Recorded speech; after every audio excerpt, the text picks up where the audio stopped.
BNS act 2023లో section 229 229 అనే సెక్షన్లో punishment for falls evidence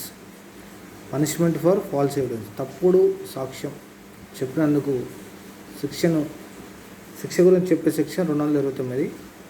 అయితే తప్పుడు సాక్ష్యాలను సృష్టించడం అంటే తప్పుడు సాక్ష్యాలను పేపర్స్ ఎలక్ట్రికల్ రూపంలో కానీ, పేపర్ రూపంలో కానీ, వీడియో రూపంలో కానీ, లేకపోతే ఫోటో మార్పింగ్ అలాంటి తప్పుడు ఎవిడెన్స్ సృష్టించడం మరియు కల్పించడం చేస్తే పనిష్మెంట్ ఉంటుందని 229 సెక్షన్ ఆఫ్ బిఎన్ఎస్ యాక్ట్ 23 చెప్తుంది. దీనికి శిక్ష ఎంత అంటే 3 years 3 సంవత్సరాల జైలు శిక్ష ఉంటుంది, ఆపై కూడా పడవచ్చు. మరియు జరిమానా 5,000 ఉంటుంది, 5,000 లేదా అంతకన్నా ఎక్కువ జరిమానా కూడా పడవచ్చు.